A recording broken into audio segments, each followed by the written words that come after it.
So, that dreaded check engine light is on and your code reader is flashing P06A. Okay, take a breath. Don't panic. We're going to decode this thing together, and you might just be surprised to find out the fix is hiding in plain sight. Yeah, when your code reader spits out a code like P06A, your heart kind of sinks, right? It sounds super technical and complicated, and your mind immediately starts wondering what the repair bill is going to look like. But here is the good news, and I really mean it. More often than not, this code is triggered by a really small, super inexpensive part. So before you start thinking about a massive computer failure, let's walk through how to diagnose this, starting with the easy stuff first. All right, so to really tackle this problem, we first have to get what the code is actually telling us. At its heart, it's all about how your car's computer, its brain, shuts itself down. P06A basically means the engine control module, or ECM, the car's brain, is having the plug pulled too soon after you turn off the key. Think of it like this. It's like yanking the power cord out of your computer without hitting shutdown. That computer, the ECM, needs a couple of seconds of power to save all its important short-term memory, like fuel trim adjustments, and get itself ready for the next time you start the car. When that gets interrupted, boom, it throws this code. So, what could be causing this premature power down? Well, let's troubleshoot this like a pro, okay? We're going to start with the most likely suspects and the easiest things to check first. There is absolutely no reason to jump to the worst-case scenario yet. The very, very first place you need to look is your battery. Seriously, your car's computers need a nice, stable flow of power.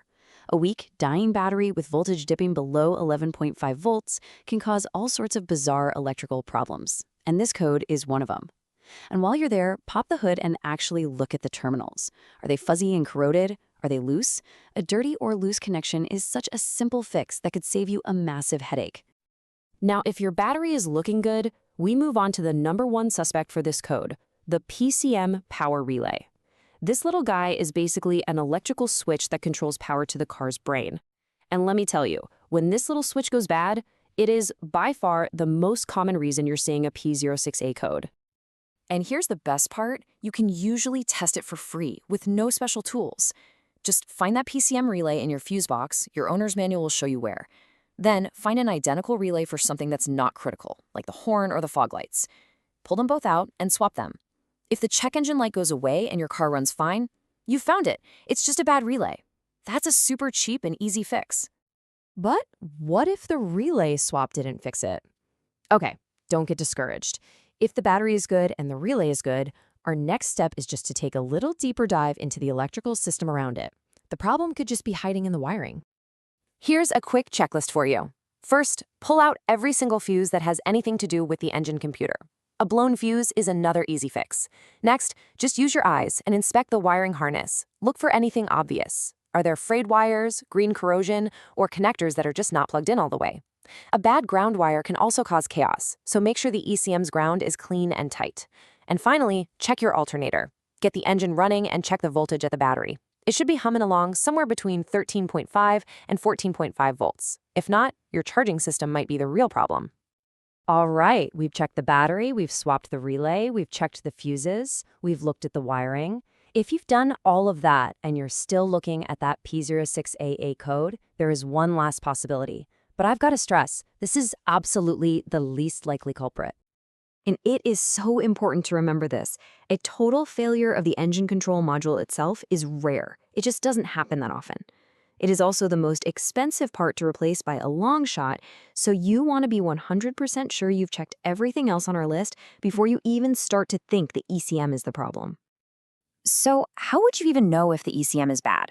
Well, sometimes you get some pretty obvious clues, like that very specific burnt electronic smell coming from around the module.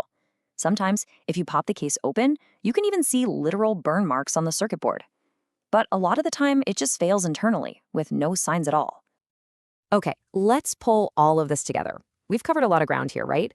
From the really simple checks to some deeper stuff. So let's put it all together into one clear, step-by-step game plan that you can follow.